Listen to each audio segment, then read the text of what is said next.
کی پاسداری کرنی چاہیے. جب آپ کوئی کام بھی قرآن و سنت کے مطابق کریں گے تو اس کا لوگوں پہ خود اثر پڑے گا. اور جب آپ ادھر ادھر کی قصے کہانیاں جھوٹ سنائیں گے تو لوگ، آج شعور ہے، آج میڈیا کا دور ہے، آج ہر بندے کو پتا ہے کہ یہ جھوٹ ہے اور یہ قرآن ہے.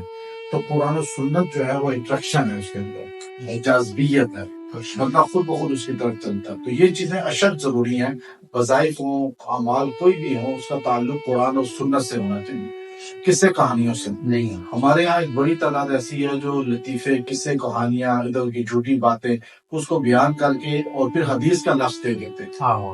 تحقیق ہوتی ہے.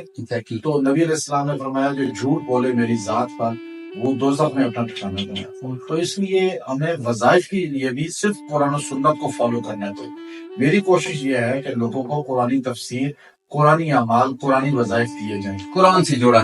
یہ فرسٹ ٹائم ہوا کہ یوٹیوب پہ آپ دیکھیں کہ اللہ کے فضل سے ہم نے لوگوں کو قرآنی وظائف دینے شروع کیے. پہلے ایک دو تو کوئی دے دیتا تھا، لیکن ہم نے سارے وظائف قرآنی.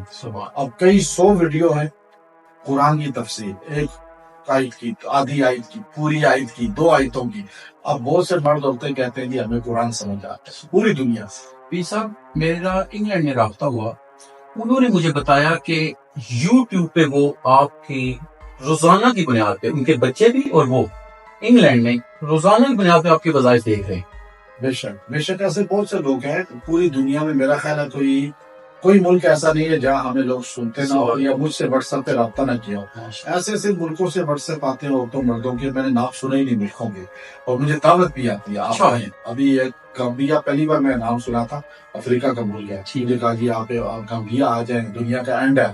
تو وہ ہمیں آپ کی اردو بہت کم سمجھ آتی ہے، ہم انگلش جانتے ہیں، لیکن آپ کی باتوں کو ہم ٹرانسلیشن کرواتے رہتے ہیں تھوڑی.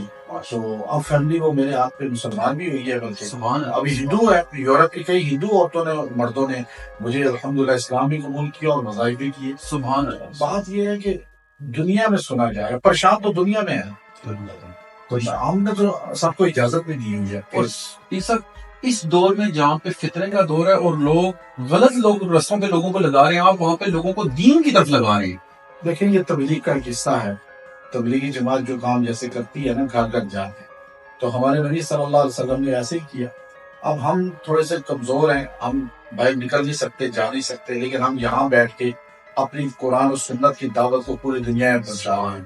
اور میری نیت یہ ہے کہ انشاءاللہ، اور تو کوتاہیاں انسان کر ہی بیٹھ جاتا ہے دنیا میں، لیکن ایک نیت ہے کہ اللہ کے قرآن کے صحیح پیغام کو مخلوق تک پہنچانا ہے، اور پہنچانے کا کام یہ جاری ہے. لوگوں کے عقائد کی بھی اصلاح ہو، اعمال بھی ہوں، اور قرآن سے جڑے. بس جب قرآن سے جڑیں گے سارے اعمال ٹھیک ہو گئے ہیں. یہ صاحب آپ سے جب بھی ملتے ہیں ایمان بھی تازہ ہوتا ہے، اور یقین مانیں کہ روح بھی تازی ہو جاتی ہے. اللہ پاک آپ کے علم میں، آپ کے مزید دین میں برکت ڈالے. اور اسی طرح جب بھی آپ کے پاس آئے ہیں، یقین مانیں ایسا پتہ چلا ہے کہ اندر حشاش بشاش ہو گیا. اللہ پاک آپ کے علم میں بھی اضافہ فرمائے اور آپ کے عمل میں بھی اضافہ فرمائے. بہت شکریہ.